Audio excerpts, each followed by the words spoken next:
श्री स्वामी समर्थ श्रोते हो.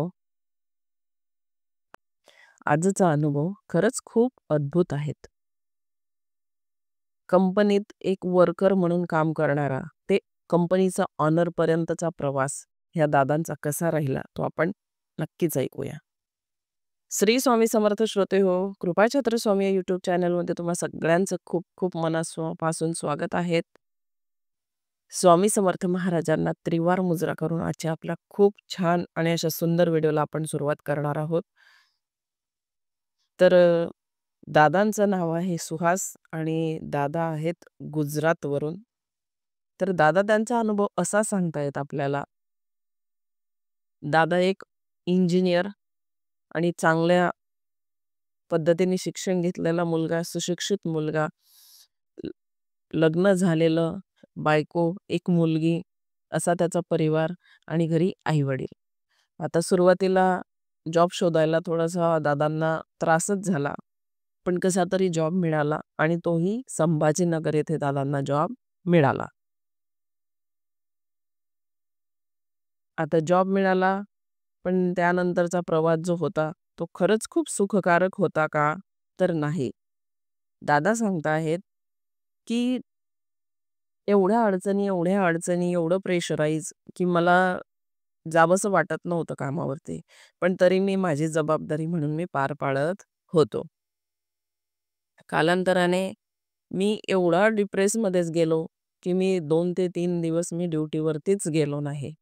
कारण माझी जायची इच्छाच होत नव्हती. कारण एवढं प्रेशराईज केलं जात होतं कंपनीमध्ये कामासाठी, की मी त्या गोष्टीचा विचारही करू शकत नव्हतो. पण माझ्यासोबत होतं, ते फक्त माझ्या स्वामी समर्थ महाराजांचं एकच कृपाछत्र, ते म्हणजे नामस्मरण. मी सतत फक्त त्यांचं नामस्मरण करायचो आणि स्वतःच्या मनाला मी फक्त एवढं सांगायचो, एवढं समजवायचो, मेरे साथ मेरे बाबाजी है, मेरे साथ मेरे बाबाजी है, तो डरने की क्या बात है? वही तो बोलते हैं ना अपने तारक मंत्र में, अशक्य ही शक्य कर देंगे वो सब बातें, खाली मेहनत करो, फल देने का काम उनका है. तर दादांनी अशाच काही ओळीमध्ये आपल्याला सांगितलेलं आहे. तर दादा म्हणतात, आपली मेहनत आपण करायची आहे. त्याला फळ द्यायचं काम स्वामी समर्थ महाराजांचं आहे. पण मी दुसरं काहीच करू शकत नव्हतो. मी फक्त नामस्मरण करत होतो. आणि त्या 3 दिवसामध्ये जेव्हा मी खूप डिप्रेशनमध्ये गेलो, त्यावेळेला अचानक माझ्या स्वप्नामध्ये स्वामी समर्थ महाराज आले. आणि मला महाराज सांगू लागले, माझ्या दरवाजाचा जणू जसं काही कोणी दरवाजा ठोठावताय, ही सगळ्या गोष्टी माझ्या स्वप्नात घडलेल्या आहेत. तर दादा म्हणतात, "माझा दरवाजा कोणीतरी ठोठावला. उठ, काय झोपला आहे? ये अक्कलकोटला, माझ्या दर्शनाला. बसलाय नुसता घरी." मी अगदी झोपेतून भांबावून उठलो आणि मला असं जाणवलं, की माझ्या आजूबाजूला कोणीतरी आहे आणि ते मला बोलवत आहेत दर्शनासाठी. मी कोणत्याही गोष्टीचा विलंब न करता मी, माझा मित्र, माझी बायको, माझी मुलगी आम्ही असे 2 ते 3 जण म्हणजे कपल आम्ही स्वामी समर्थ महाराजांच्या दर्शनाला अक्कलकोटला आम्ही गेलो. खूप छान दर्शनही झालं. तिथं काही थोड्याफार अन्नछत्रामध्ये सेवाही महाराजांनी आमच्याकडून करून घेतल्या, त्याही केल्या. आणि त्याचबरोबर जेव्हा मी घरी आलो, त्या अगोदर मी एका ठिकाणी इंटरव्ह्यू दिलेला होता. तर मला तिथून ईमेल आला आणि पॅकेजही खूप छान होतं. सगळ्याच गोष्टी खूप छान होत्या. आता मी राहत होतो संभाजीनगरला, पण इथून मला जावं लागणार होतं हैदराबादला. पुन्हा तीच कथा, नवीन लोकं, नवीन सगळ्याच गोष्टी. म्हणजे आपण तर नवीन असतोच ऑफिसमध्ये, पण जिथं कुठे आपण भाड्याने घर घेतो, तिथंही सगळी लोकं नवीन असतात. आजूबाजूचा परिसर कसा असतो, याची कुठलीच कल्पना आपल्याला नसते. मग तसंच मनाला खंबीर करत आम्ही परत पुन्हा हैदराबादच्या प्रवासाला लागलो. छान सगळं सेटलही व्यवस्थित झालं. घरही चांगलं भेटलं, रूम वगैरे चांगली भेटली आम्हाला.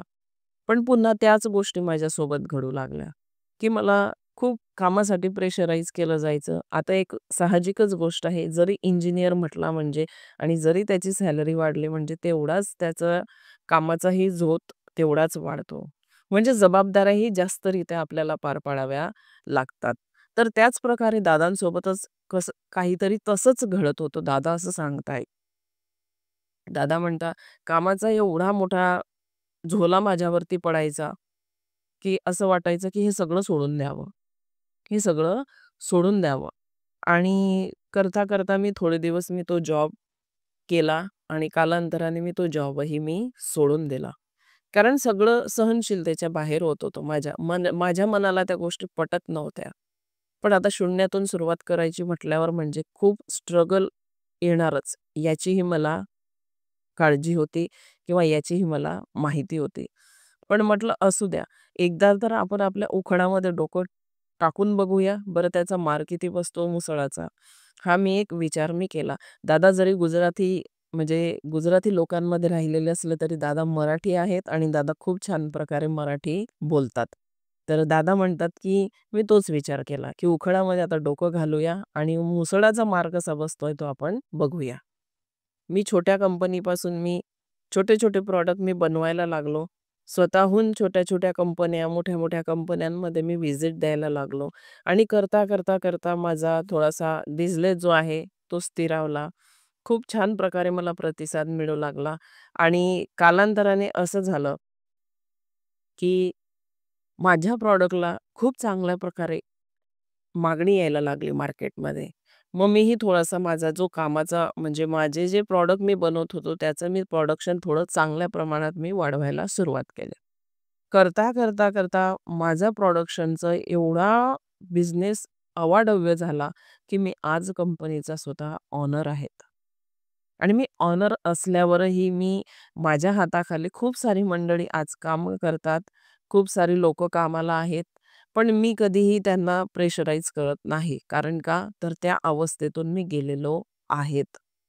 आणि याची मला जाणीव आहे, की एखाद्या व्यक्तीला घर सांभाळणं, मुलं सांभाळणे, परत आपला जॉब जो असतो त्याच्या जबाबदाऱ्या पार पाडणं, हे सगळं जे काही स्ट्रगलिंग असतं ते खूप म्हणजे त्याच्या शरीराला तर हानिकारकच असतं, पण त्याच्या विचारांना, त्याच्या विचार क्षमतेला हे खूप विचार करण्यापलीकडचं असतं, असं दादा आपल्याला सांगतायत.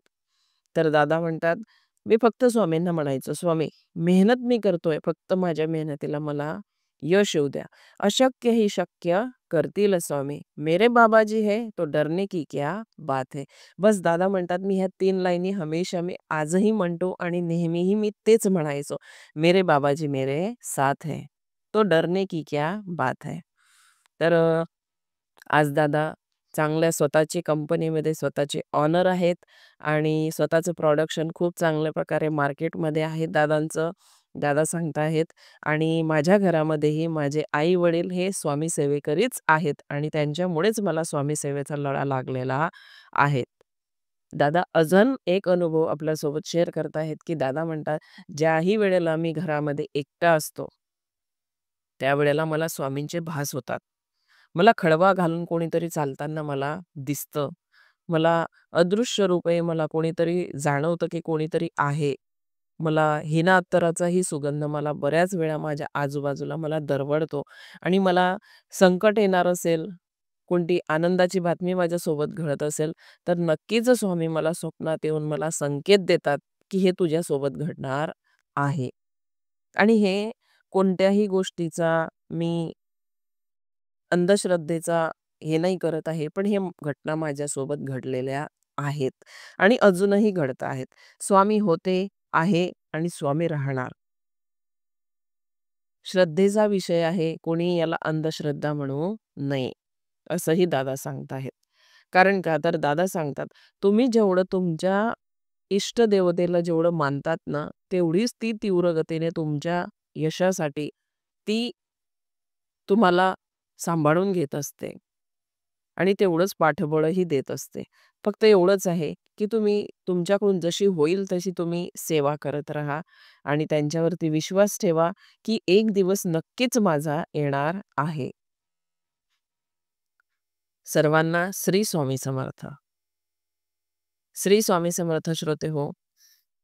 बघा, दादांचा अनुभव खरंच खूप अद्भुत आहे.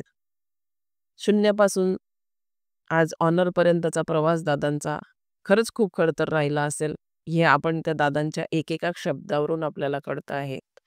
असो, दादांची उत्तरोत्तर अजून अशीच प्रगती होत राहो, आपण स्वामीचरणी हीच प्रार्थना करूया आणि आजची केलेली सगळी सेवा आपण स्वामीचरणी अर्पण करूया. पुन्हा नवीन एका कथेसोबत, एका विषयासोबत आपण पुन्हा भेटणार आहोत. तोपर्यंत सर्वांना श्री स्वामी समर्थ. आणि हो, तुम्हालाही जर आपल्या स्वामी समर्थ महाराजांचे अनुभव आलेले असतील, तर नक्कीच आपल्या कृपाछत्र स्वामी यूट्यूब चॅनलला शेअर करा. नक्कीच तुमचेही अनुभव इथं सांगितले जातील.